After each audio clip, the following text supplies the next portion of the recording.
E agora nós voltamos, né, como prometido, falando agora mais um pouco sobre a questão da saúde mental e compreendendo que, na realidade, todas as áreas da psicologia, né, elas trazem todas as linhas teóricas, elas trazem a eficácia em seus resultados.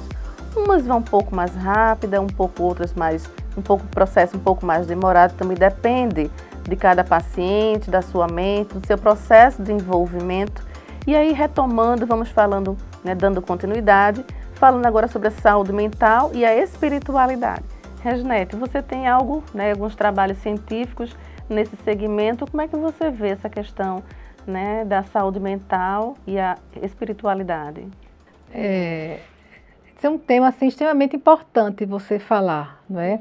A gente percebe que alguns teóricos da psicologia, eles enveredaram muito para estudar a questão da espiritualidade, não tem nada a ver com religião, mas é a sua conexão, a sua, né, com algo maior. Eu acho que Jung estudou muito essa questão. Como eu atendia muito, né, os meus trabalhos de mestrado e de doutorado foram em cima de dependência química, eu atendia muito essa clientela, né? Em algum momento eu perguntava sobre essa questão a eles, sabe? Eu achava importante, porque algumas pesquisas davam conta, não a minha apenas, que a minha também deu do mestrado, de que a espiritualidade, né, a religião no sentido de conectar o homem com o universo, ele é fator de proteção. Exato. Ele, né, em determinado momento que você está vivendo uma angústia muito grande, não é? Se você se conecta com algo maior, isso fortalece, minimiza seu sofrimento. Isso não é Reginete que está dizendo. Sim. Né? Isso são os estudos e as pesquisas. Eu fiz uma investigação no meu mestrado, né, sobre o uso de álcool e outras drogas com os estudantes. Isso no ano 2000. Né, já faz 20 anos que isso foi feito. E eu investiguei algumas variáveis, né, que podia proteger e poderia não proteger aqueles adolescentes, né, porque eles entram muito cedo, né? Então, N variáveis protegia, outras não, mas quem tinha uma religião e praticava, fizeram menos uso de substância. Isso ano 2000, né? Eu não sei agora como é que isso está, que o meu mestrado foi em ano 2000. Mas isso me chama a atenção, né? O ser humano, em todas as culturas, ele vai buscar algo maior. Então, a gente há de convir que é nesse momento que a gente está falando de pandemia, eu penso que quem tem essa relação, né, quem procura se conectar com algo maior, talvez tenha sofrido menos. Né? Acho que se pode ter, né, Reginete? O quanto isso é importante e significativo. Muito. É como você falou, né? A gente não está falando aqui de religião, mas o quanto essa espiritualidade, essa ligação, essa conectividade, né, devolve para você essa condição, né? Até te ajuda.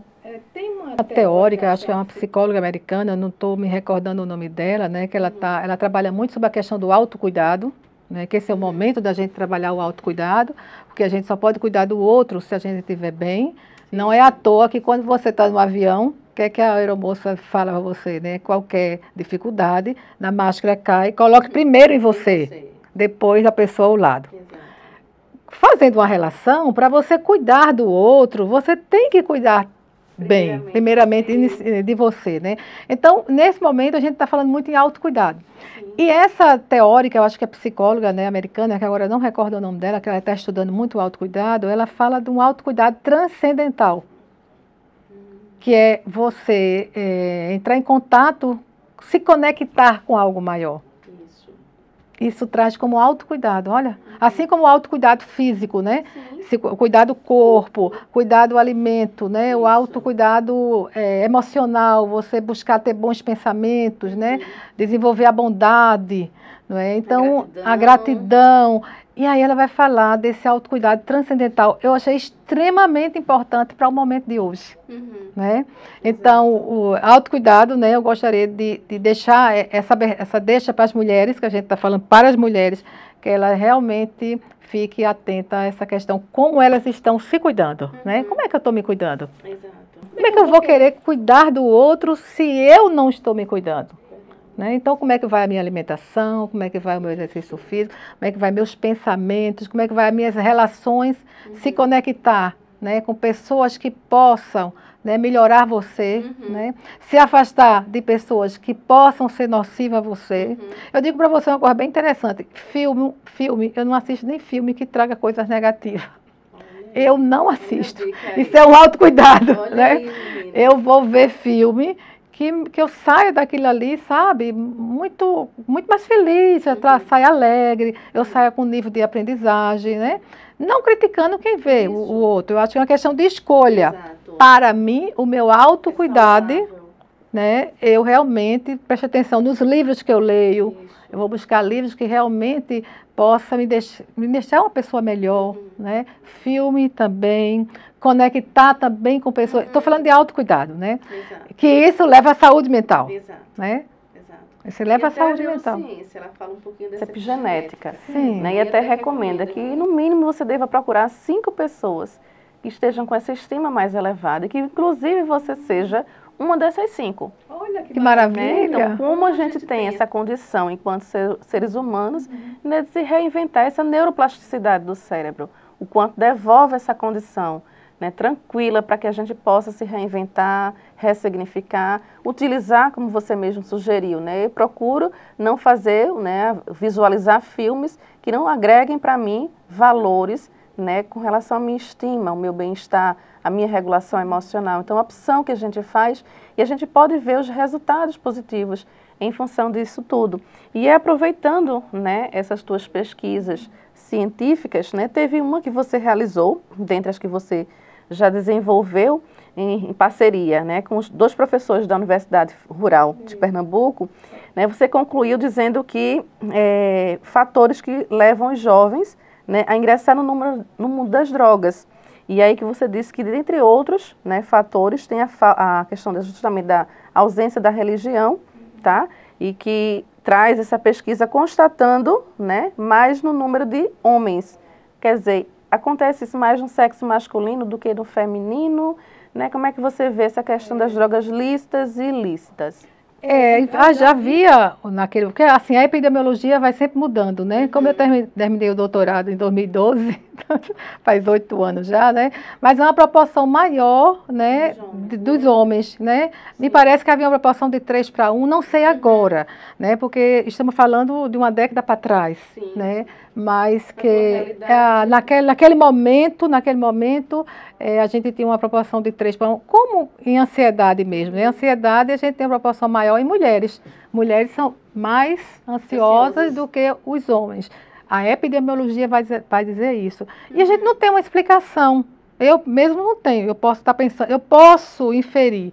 Será que é por uma questão dos hormônios, né? A gente sabe que quando está na TPM, elas ficam muito mais ansiosas.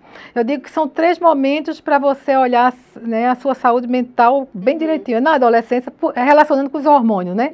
É na adolescência, é na gestação, né, e na menopausa.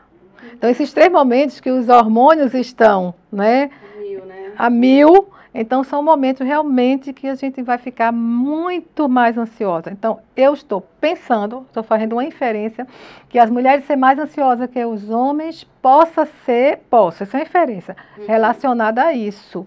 Né? Mas a gente não tem, mas é isso. Tem alguns transtornos mentais que quando a gente vai buscar, quanto no sexo feminino, quanto no sexo masculino, tem mais nenhum nem outro. Por exemplo, déficit de atenção, né? Também as pessoas dizem que tem mais pessoas dos homens do que mulheres, ou mais sexo masculino do que feminino. Também não sei te dizer o porquê disso, não é? Mas a gente realmente tem algumas coisas que a gente se protege e outras não se protege, né? E você falando, né, aproveitando esse gancho com relação à ansiedade, quais seriam esses sinais e sintomas da ansiedade, Reginete? Muito interessante você falar isso, né? Porque quando a gente não tinha esse conhecimento, principalmente em relação ao transtorno do pânico, né, muitos iam para as emergências achando que tinha um problema cardíaco. Porque a ansiedade, ela tem uma sintomatologia física, né, ela tem uma sintomatologia cognitiva, né, e tem a sintomatologia comportamental. Então, essas alterações físicas, né, que inicialmente, quando a gente não sabe, coração batendo forte, as mãos geladas, né, aí, quando a gente não tinha esse conhecimento, emergência. E o que era mais complicado, não tinha nada, né? A priori, o médico olhava para a questão física e não para a questão mental. Claro, estava lá um clínico, não é? E a senhora não tem nada. Como não posso ter nada, né? Ele saiu, como eu não posso ter? Eu estou sentindo, né? Isso é falta do conhecimento, né? Mas a gente foi melhorando em relação a isso e vimos que isso fazia parte de um transtorno do pânico, né? E de outros transtornos de ansiedade, mas o transtorno do pânico é muito interessante porque o ápice dele é mais ou menos perto dos 20 anos até mais ou menos 40 anos, tem esse pico maior onde eles vai ter mais pessoas acometidas. E por quê? Por quê? Esse é o momento da gente fazer as nossas escolhas.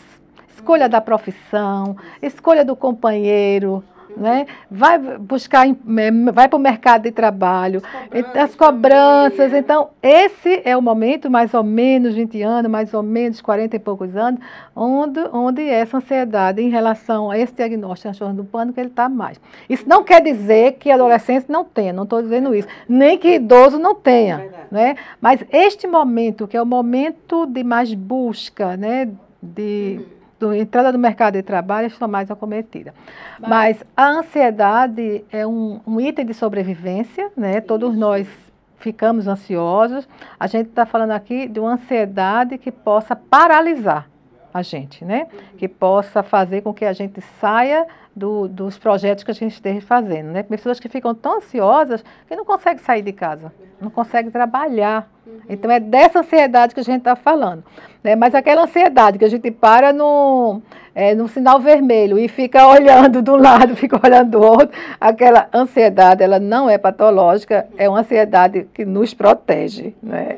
Seria uma ansiedade crônica quando a gente perde esse controle? Como seria essa ansiedade crônica, Reginete? Nesse momento que a gente saiu da ansiedade que nos protege para uma ansiedade que vai realmente não mais proteger, mas vai nos paralisar, a gente vai chamar o nome de ansiedade patológica, né?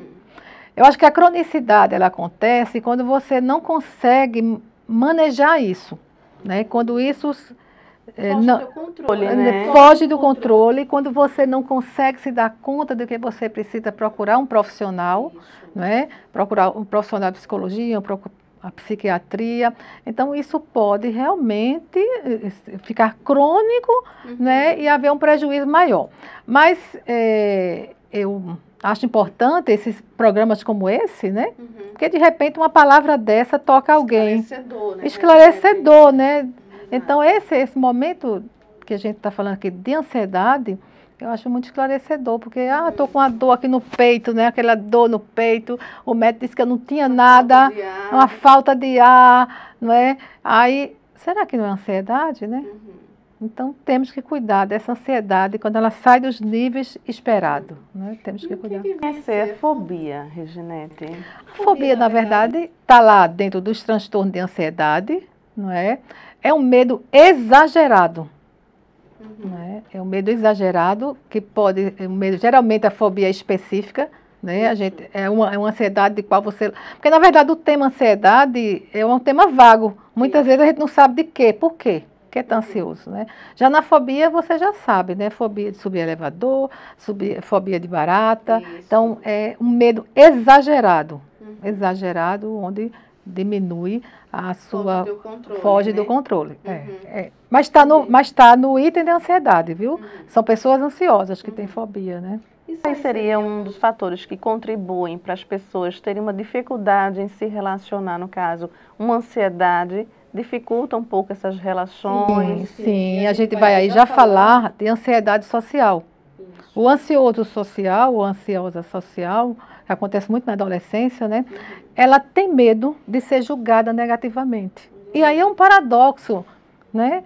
Porque nós iremos ser julgados. Eu sempre digo para as pessoas que falam, você vai julgar e você vai ser julgado. E tudo bem, faz parte da natureza humana, não é?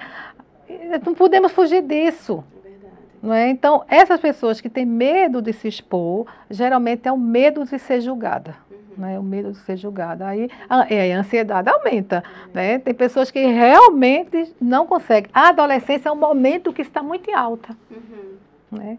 E aí eu acho que é um perigo muito grande, porque alguns adolescentes, né, eles nesse momento começam a usar substância ou tomar álcool, que não pode no Brasil, adolescente tomar, tem que dizer isso, né?